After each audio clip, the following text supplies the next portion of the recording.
అనగనగా ఒక ఊరిలో రామయ్య, కాంతమ్మ, లక్ష్మి నివాసం చేస్తూ ఉండేవారు. కాంతమ్మ గారు, లక్ష్మి నేను గొప్ప అంటే నేను గొప్ప అని ఒకరితో ఒకరు వాదించుకుంటూ ప్రతిరోజు గొడవ పడేవారు. లక్ష్మి, కాంతమ్మ గారి గొడవ వల్ల రామయ్యకి మనశ్శాంతిగా ఉండేది కాదు. వీళ్ళ గొడవని ఏదో రకంగా ఆపాలి అని రామయ్య అనుకుంటూ ఉండేవాడు.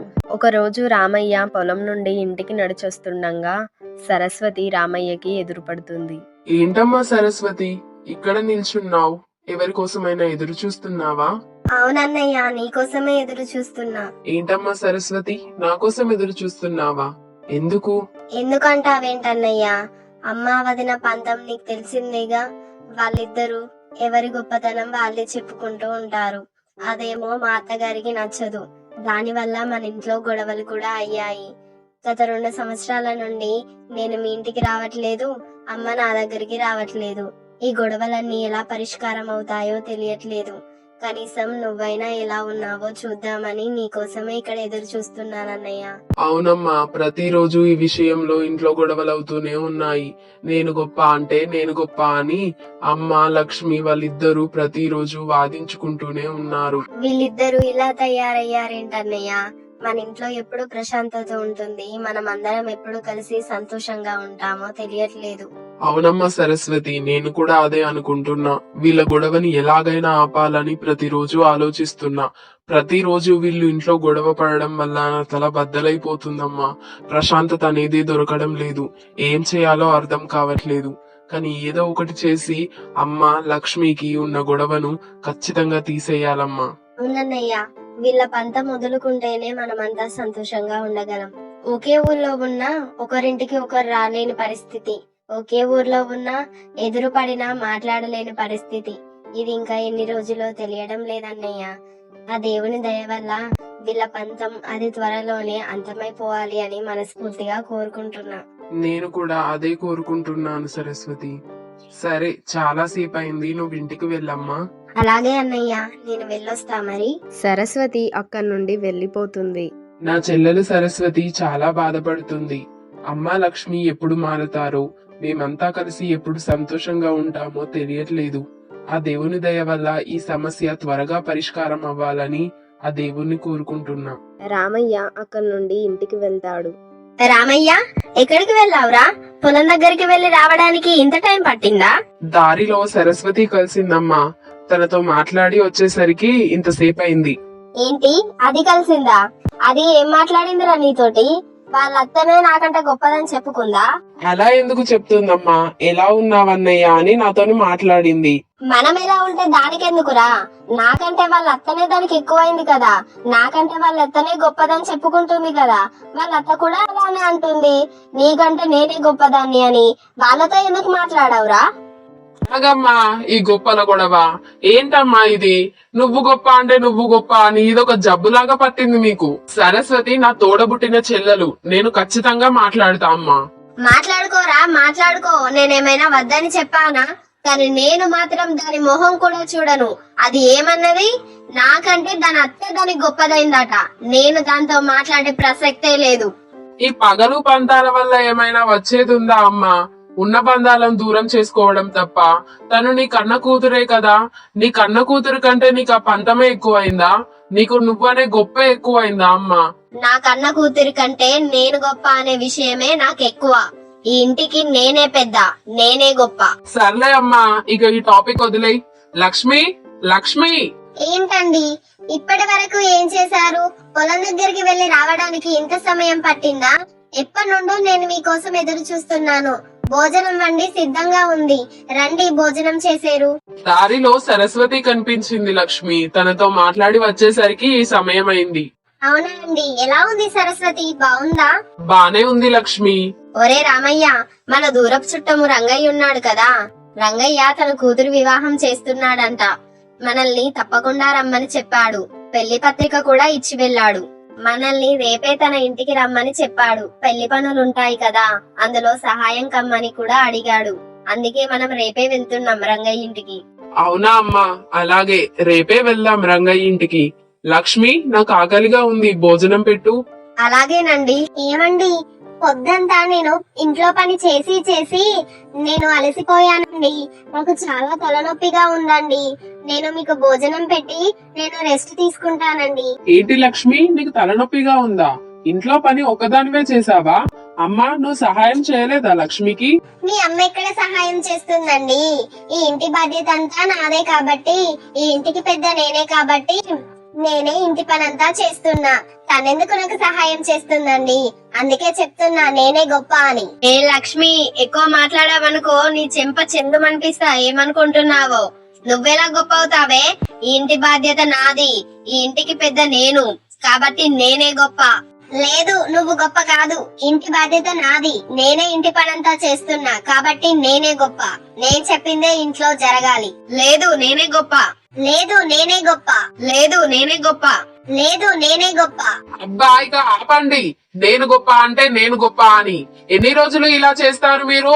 లక్ష్మి, ముందు నువ్వు నోరు మూసుకొని పద, నాకు ఆకలేస్తుంది, భోజనం పెట్టు.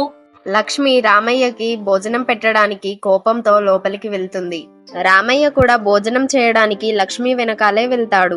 మరుసటి రోజు కాంతమ్మ, రామయ్య, లక్ష్మి రంగయ్య ఇంటికి బయలుదేరతారు. వెళ్తుండగా దారిలో వాళ్ళకి ఒక యాపిల్ చెట్టు కనిపిస్తుంది. అరే, ఈ ఆపిల్ చెట్టు ఎంత అందంగా ఉంది. ఈ ఆపిల్ చెట్టుకి చాలా ఆపిల్ కాయలున్నాయి. అమ్మా, మనము ఇక్కడే కూర్చొని ఆపిల్ కాయలు తినేసి కాసేపు విశ్రాంతి తీసుకొని ఇక్కడ నుండి బయలుదేరుదాం. అలాగేరా, నాకు కూడా ఇక్కడే కాసేపు విశ్రాంతి తీసుకోవాలని అనిపిస్తుంది. అవునండి, ఈ చెట్టుకి చాలా ఆపిల్స్ ఉన్నాయి. మనం వీటిని తినేసి ఇక్కడే విశ్రాంతి తీసుకొని కొన్ని ఆపిల్ కాయలు మనం కూడా తీసుకెళ్దామండి. అలాగే లక్ష్మి, పదండి వెళ్ళి ఆ ఆపిల్స్ తిని కాసేపు ఇక్కడే విశ్రాంతి తీసుకుందాం. రామయ్య, కాంతమ్మ ఆ యాపిల్ చెట్టు దగ్గరికి వెళ్తారు. కొన్ని యాపిల్స్ తీసుకొని తింటారు. అలాగే విశ్రాంతి తీసుకోవడానికి ఆ చెట్టు కిందే నిద్రపోతారు. ఆ చెట్టు యొక్క ఆకులు మరియు యాపిల్స్ నేను గొప్ప అంటే నేను గొప్ప అని గొడవ పడుతూ ఉంటాయి. వచ్చే పోయే వారి ఆకలి నేను తీరుస్తున్నాను కాబట్టి నేనే గొప్ప. లేదు, వచ్చేపోయే వారికి నేనే నీడనిస్తున్నాను. నా ఆకుల వల్లే వాళ్ళకి నీడ వస్తుంది కాబట్టి విశ్రాంతి తీసుకుంటున్నారు. నేనే గొప్ప. నడిచి వచ్చే వారికి నీరసంగా ఉండి నన్ను తింటున్నారు. వాళ్ళకి నేను ఆహారం అవుతున్నాను కాబట్టి వాళ్ళ ఒంట్లో శక్తి పెరుగుతుంది కాబట్టి నేనే గొప్ప. ఎండకు అలసిపోయి నడిచొచ్చే వారికి నేనే విశ్రాంతినిస్తున్నా. నా ఆకుల కిందే వారికి నీడ దొరుకుతుంది కాబట్టి నేనే గొప్ప. లేదు, నేనే ఆకలి తీరుస్తున్నాను కాబట్టి నేనే గొప్ప. లేదు, నేనే అందరికి నీడనిస్తున్నాను కాబట్టి నేనే గొప్ప. నేనే గొప్ప. నేనే గొప్ప. అబ్బా, ఎందుకు అలా గొడవ పడుతున్నారు? చూడు చెట్టు, నేనే ఆకలి తీరుస్తున్నాను కాబట్టి నేనే గొప్ప. లేదు చెట్టు, వచ్చేపోయే వాళ్ళు నా ఆకుల నీడకే విశ్రాంతి తీసుకుంటున్నారు. నేనే వారికి నీడనిస్తున్నాను కాబట్టి నేనే గొప్ప. ఆపుతారా మీరిద్దరు గొడవ పడడం?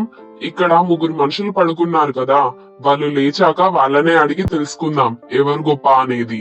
మీరు అప్పటి వరకు గొడవ పడకండి. అలాగే, వాళ్ళు లేచాక వాళ్ళనే అడుగుదాం ఎవరు గొప్ప అనేది. యాపిల్ చెట్టు, ఆకులు వీళ్ళు ముగ్గురు మాట్లాడుకునే మాటల్ని రామయ్య, కాంతమ్మ, లక్ష్మి అక్కడే పడుకొని వింటారు. కాసేపు అయ్యాక రామయ్య, కాంతమ్మ, లక్ష్మి నిద్రలేస్తారు. ఒరే రామయ్య, నీకేమైనా మాటలు వినిపించాయారా? ఎవరో గొడవ పడుతున్నట్లు నాకు కొన్ని మాటలు వినిపించాయి. అవునండి, నాకు కూడా ఆ మాటలు వినిపించాయి. ఎవరో గట్టి గట్టిగా అరుస్తూ గొడవ పడుతున్నట్లు నాకు కొన్ని మాటలు వినిపించాయండి. అవును లక్ష్మి, నాకు కూడా ఆ మాటలు వినిపించాయి. కానీ ఇక్కడ ఎవరు కనిపించట్లేదు కదా, ఎవరు మాట్లాడుంటారు? మాట్లాడింది నేనే. ఎవరు మాట్లాడుతున్నారా? అసలు ఎవరు కనిపించట్లేదు కదా ఇక్కడ. ఎవరు మాట్లాడుతున్నారు? నేనే, చెట్టును మాట్లాడుతున్నా. ఏంటి, నువ్వు మాట్లాడుతున్నావా? నువ్వెలా మాట్లాడగలుగుతున్నావు? చెట్టు మాట్లాడదు కదా. నేను మాట్లాడతా, నాకు కొన్ని వరాలున్నాయి, కానీ నేను అడిగిన దానికి మీరు నాకు సమాధానం చెప్పండి. అడుగు చెట్టు, ఏం అడుగుతావో అడుగు. నా చెట్టులో మీకు ఏ భాగం అంటే ఇష్టం? ఆపిల్స్ ఇష్టమా లేదంటే ఆకులు ఇష్టమా? చెప్పండి. నాకైతే ఆపిల్స్ ఇష్టం, ఎందుకంటే ఆపిల్స్ నా ఆకలిని తీర్చాయి కాబట్టి నాకు ఆపిల్స్ అంటేనే ఇష్టం. చూసారా, అందరికి నేనంటేనే ఇష్టం, ఎందుకంటే అందరి ఆకలిని నేనే తీరుస్తాను కాబట్టి అందరికి నేనంటేనే ఇష్టం కాబట్టి నేనే గొప్ప. మీరిద్దరు చెప్పండి, మీకు నాలో ఏ భాగం అంటే ఇష్టం? ఆపిల్స్ ఇష్టమా లేదంటే ఆకులు ఇష్టమా? నాకైతే ఆకులు ఇష్టం. ఎందుకంటే నేను అలసిపోయి నడిచొస్తుంటే నాకు నీడనిచ్చి విశ్రాంతినిచ్చాయి కాబట్టి నాకు ఆకులంటేనే ఇష్టం. చూసావా, అందరూ అలసిపోయి నడిచి వస్తుంటే వాళ్ళకి నేను నీడనిచ్చి వాళ్ళకి విశ్రాంతినిస్తున్నా. నా ఆకుల కిందే వాళ్ళకి నీడ దొరుకుతుంది కాబట్టి నేనే గొప్ప. ఇప్పుడు నువ్వు చెప్పు, నాలో నీకు ఏ భాగం అంటే ఇష్టం? ఆకులంటే ఇష్టమా లేదంటే ఆపిల్స్ అంటే ఇష్టమా? నీలో నాకు ఏ భాగం ఇష్టం అంటే నేను ఏమని చెప్పాలి చెట్టు? నీ భాగంలోని ఆపిల్స్ నా ఆకలిని తీర్చాయి. నేను నడిచి అలసిపోయి వస్తుంటే నీ చెట్టు యొక్క ఆకులు నాకు నీడనిచ్చి నాకు విశ్రాంతి తీసుకోవడానికి సహాయం చేశాయి. కాబట్టి నీలో ఏ భాగం గొప్పదంటే నేను ఏమని చెప్పాలి? నీలో ఏ భాగాన్ని నేను తీసేయలేను. నీలో ఏ భాగమైనా చాలా గొప్పది. అవును చెట్టు, మేము ఆకలితో అలసిపోయి నడిచి వస్తుంటే నీ చెట్టు యొక్క ఆపిల్స్ మా ఆకలిని తీర్చాయి. నీ చెట్టు యొక్క ఆకులు మేము విశ్రాంతి తీసుకోవడానికి మాకు నీడనిచ్చాయి. ఇంతకంటే ఏం చెప్పాలి? నీలో ప్రతి భాగము గొప్పదే. నీలో నుండి ఏ భాగాన్ని మేము తీసేయలేము. ఆకులు గొప్పే, ఆపిల్స్ గొప్పే. అవును చెట్టు, నీలో ఏ భాగాన్ని మేము తీసేయలేము. ఆపిల్స్ మా ఆకలిని తీర్చాయి. నీ చెట్టు యొక్క ఆకులు మేము విశ్రాంతి తీసుకోవడానికి మాకు నీడనిచ్చాయి. కాబట్టి ఆపిల్స్ గొప్పే, ఆకులు గొప్పే. రెండిట్లో దేన్ని మేము తీసేయలేము. కాంతమ్మ, లక్ష్మి, మీరిద్దరు చాలా బాగా నన్ను అర్థం చేసుకొని మీరు నా చెట్టు యొక్క భాగంలో దేన్ని తీసేయలేను అని చాలా బాగా చెప్పారు. కాంతమ్మ, లక్ష్మి, చెట్టు, నీకు మా పేరు ఎలా తెలుసు? మీ పేర్లే కాదు మీ ఇంట్లో జరిగే విషయాలు కూడా నాకు తెలుసు లక్ష్మి. నేను ఒక మాయా చెట్టుని. అవునా? మా ఇంట్లో ఏ విషయాలు జరుగుతున్నాయి చెట్టు? మేమంతా బానే ఉంటున్నాం కదా. అవునా కాంతమ్మ, మీరంతా బానే ఉంటున్నారా? నేను గొప్ప అంటే నేను గొప్ప అని ఈ ఆకులు ఆపిల్స్ లాగా మీరు ఇంట్లో గొడవ పడట్లేదా? ప్రతిరోజు మీరు గొడవ పడడం వల్ల రామయ్య ఎంత బాధపడుతున్నాడో మీకు తెలుసా? మీరంతా నేనైన చెట్టులాగా మీరంతా కూడా ఒక కుటుంబం. మీరంతా ఒకటే. మీలో ఎవరు గొప్ప కాదు, ఎవరు తక్కువ కాదు. మీరంతా ఒకటే. నేను గొప్ప అనే పంతం వల్ల నీ కూతుర్ని కూడా నువ్వు దూరం చేసుకున్నావు కదా కాంతమ్మ. ఇంకా కూడా నీ కూతురు కంటే నేను గొప్ప అనే పంతమే నీకు ఎక్కువనా చెప్పు? ఏంటి కాంతమ్మ ఆలోచిస్తున్నావు? ఈ చెట్టు నుండి మమ్మల్ని ఎలాగైతే వేరు చేయలేరో, మేము ఎలాగైతే ఒకరికంటే ఒకరు గొప్ప కాదో, మీరు కూడా అంతే. మీరొక కుటుంబం కాబట్టి మీలో నుండి ఎవరిని తీసేయలేరు. మీలో ఎవరు తక్కువ కాదు, ఎవరు ఎక్కువ కాదు. మీరంతా కలిసి ఒక మంచి కుటుంబం. మీరంతా ఈ చెట్టులాగా ఒకటే కుటుంబం. నా తప్పు నాకు తెలిసొచ్చింది చెట్టు. నేను గొప్ప అనే పంతం వల్ల నా వాళ్ళందరినీ నేను దూరం చేసుకున్నాను. మేమంతా ఒకే కుటుంబం. మాలో ఎవరు గొప్ప కాదు, ఎవరు తక్కువ కాదు. మేమంతా సమానమే. నా పంతం వల్ల నా కన్న కూతుర్ని నేను దూరం చేసుకున్నాను చెట్టు. నేను వెళ్లి నా కూతుర్ని క్షమాపణ అడిగి తనతో ప్రేమగా మాట్లాడుతా. నా కూతుర్ని నేను మళ్ళీ నా ఇంటికి రప్పించుకుంటా. నా కొడుకు కోడల్ని కూడా నేను ప్రేమగా చూసుకుంటా. ఈ రోజు నుండి నేను గొప్ప అనే పంతాన్ని నాలో చంపేసుకుంటున్నాను చెట్టు. ఏంటి లక్ష్మి, ఏం ఆలోచిస్తున్నావు? నేను గొప్ప అనే పంతాన్ని ఇంకా నువ్వు కొనసాగించాలి అనుకుంటున్నావా? నా తప్పు కూడా నాకు తెలిసొచ్చింది. ఈ రోజు నుండి నేను గొప్ప అనే నా పంతాన్ని నేను కూడా చంపేసుకుంటున్నాను. నేను కూడా అందరితో ప్రేమగా మాట్లాడతాను. మాలో ఎవరు గొప్ప కాదు, ఎవరు తక్కువ కాదు. మేము కూడా నీ చెట్టులాగా మేమంతా ఒకటే. మాలో నుండి ఎవరిని తీసేయలేము. మేమంతా సరిసమానమే అని నాకు ఈ రోజే అర్థమైంది. నన్ను క్షమించండి అత్తయ్య గారు. నా మాటల వల్ల మిమ్మల్ని చాలా సార్లు బాధ పెట్టాను. నన్ను క్షమించండి. నేను నా తప్పును తెలుసుకున్నానే లక్ష్మి. నువ్వు కూడా నన్ను క్షమించు. నేను కూడా నేను చాలా సార్లు బాధ పెట్టాను. దయచేసి నన్ను క్షమించే లక్ష్మి.